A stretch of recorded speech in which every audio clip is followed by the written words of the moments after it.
Hey, Dr. Berg here. In this video, we're going to talk about the most common cause of disease, what I believe is the real underlying root issue. And yes, you guessed it, it's sugar, but let me just explain the mechanism of what occurs in the body. The average person in the U.S. consumes 140 pounds of sugar in their diet every single year. But that doesn't even count the hidden sugars from the breads, pasta, cereal, crackers, biscuits, waffles, wine, alcohol, baby food. It's in everything.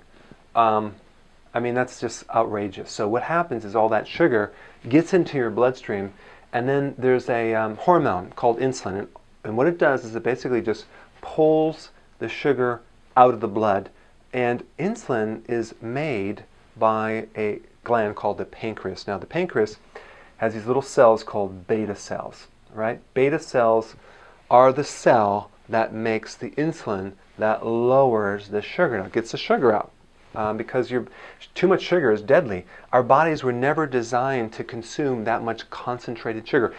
I had a patient come in the other day. She's consuming 2 liters of juice a day.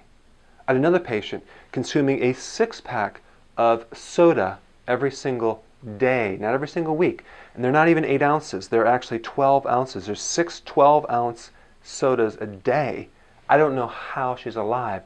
That is, our bodies just are not designed to consume that much jet fuel. And what happens is it really puts stress on this cell, this beta cell here, because it's constantly like pumping out tons and tons and tons of insulin. So over time, what happens is that the receptor that's supposed to kind of take in the insulin, so receptor is not receiving, it actually starts to become very resistant of insulin. So what happens with the sugars, it all occurs in the liver. So there's a lot of insulin sugar metabolism in the liver. And so it goes in the liver, it locks into the liver through a receptor, and is supposed to create a certain effect, like lowering of sugar, right? Well, what happens, you eventually end up with something called diabetes type 2, which is a lesser problem than type 1. Type 1 is more serious, type 2 is less serious, but it's still considered a disease. So diabetes type 2 is simply too much, it's a high sugar situation, it's too much sugar in the blood. So they label you as diabetes type 2. Now, what happens really is your body is simply trying to reject this insulin by causing the receptor to stop receiving insulin, okay? So that's what diabetes type 2, it's really a receptor problem in the liver. It's rejecting insulin, it's saying, I don't want enough, I had enough. It's like if you have people talk to you too much and you close your ears, it's like talk to the hand, don't talk to me anymore. That's what's really happening. And so what happens now, the sugar goes up, and that's very dangerous because you can have a coma, you can have all sorts of mental cognitive issues, you're going to be irritable, you're going to be tired, you're going to have nerve problems and vision problems, and there's a lot of side effects. So you're going to, belly fat, cholesterol, high blood pressure goes right down the list, okay?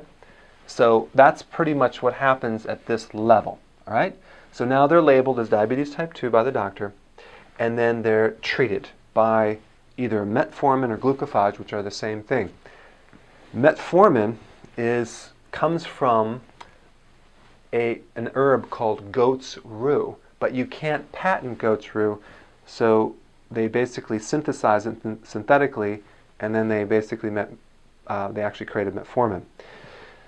What metformin does is, all it does is it makes this receptor receive the insulin better.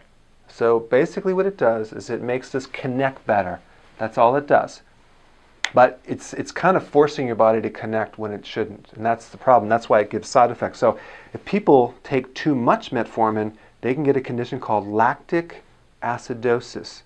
That's a fancy word for you're getting too much acid in your blood and you're depleting your oxygen. So if you can envision working out really hard and your muscles get full of lactic acid and you can't breathe anymore because you're out of breath and you're huffing and puffing, and that's the same thing. Lactic acidosis occurs in the blood, so you decrease oxygen and you're going to have all sorts of hyperventilation and breathing problems. That's one of the side effects of metformin. And there's another side effect called liver failure and kidney failure. So these things don't come without side effects, right? Now, what's very, very, very sad is there's not this connection between what you put in your body and your diet and the correction of this issue.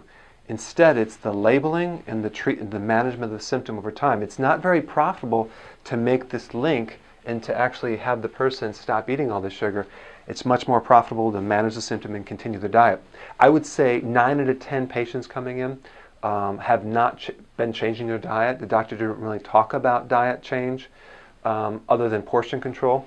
Now, if you look at the American Diabetes Association, I think it's called diabetes.org, they have I think it's the 7 myths of diabetes.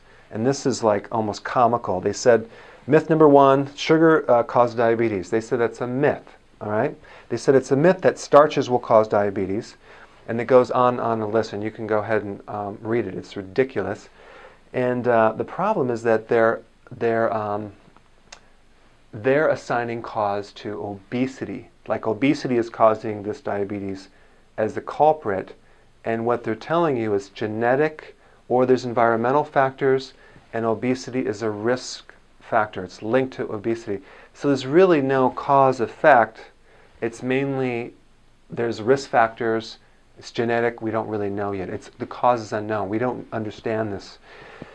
So unfortunately, the American Diabetes Association is funded. It was in the past. I don't know if it's still being funded. $23 million by the pharmaceutical companies and the food manufacturing companies. So we know that that credibility has been lost just from that funding link. But the point is that this whole link here is ignored, and they'll pretty much tell you that we do recommend you reduce some of the juices that you consume, but not for the sake of the insulin problem or the sugar problem, but because of portion control, because their whole thing is to lower the calories. So you see the confusion, what they're doing? I mean, it's so classic.